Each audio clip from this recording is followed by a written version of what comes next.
जे आहे गांधी परिवार असेल किंवा काँग्रेस परिवार असेल यांनी त्यांच्यावरती प्रेम केलं, त्यांच्या पाठीशी भक्कम राहण्याचं काम केलं आणि त्यांच्यानंतर सुद्धा त्यांच्या पत्नीला जे आहे ते काँग्रेस पक्षाने पाठबळ देण्याचं काम केलं. त्यांना दोनदा MLC म्हणजे आमदार बनवण्याचं काम केलं विधान परिषदचं. काँग्रेस पक्षाने खूप लोकांना सत्ता दिल्या, काँग्रेस पक्षाने खूप लोकांना संधी दिल्या.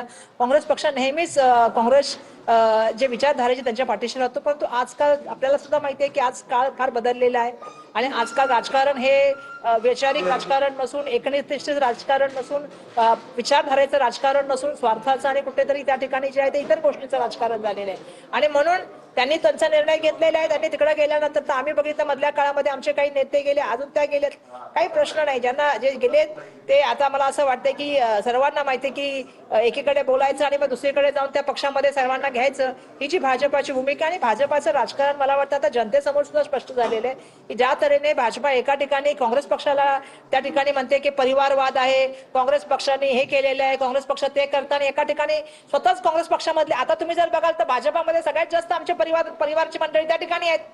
म्हणजे आज जवळपास त्यांच्याकडे तुम्ही जर मागे बघाल, संसदेमध्ये बघाल किंवा विधानसभेमध्ये बघाल, तुम्हाला काँग्रेसचीच मंडळी दिसतील.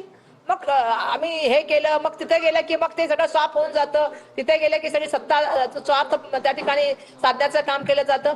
पण मला हे सांगायला पाहिजे की काँग्रेस ही एक पार्टी नाही, काँग्रेस हा एक विचार आहे आणि काँग्रेसचा विचार त्या ठिकाणी सातत्याने जे आहे जनसामान्यामध्ये आजही लोकांमध्ये तुम्ही जाल तर आजही काँग्रेसला लोक यासाठी पसंत करतात कारण काँग्रेस पार्टीने ज्या तऱ्हेने काम केलं स्वातंत्र्यापासून आजपर्यंत देशाच्या जडणघडीमध्ये जे सुद्धा काम झालेले आहे ते काँग्रेस पक्षाच्या माध्यमातून झाले. त्यामुळे त्या गेला त्यांचा निर्णय त्यांनी घेतलेला आहे, ठीक आहे. पण मला हे चांगल्या तऱ्हेने माहिती आहे की काँग्रेस पक्षाने सातव परिवाराच्या मागे सातत्याने उभं राहण्याचं काम केलं, गांधी परिवाराने सातव कुटुंबाच्या मागे सातत्याने उभं राहण्याचं काम केलं.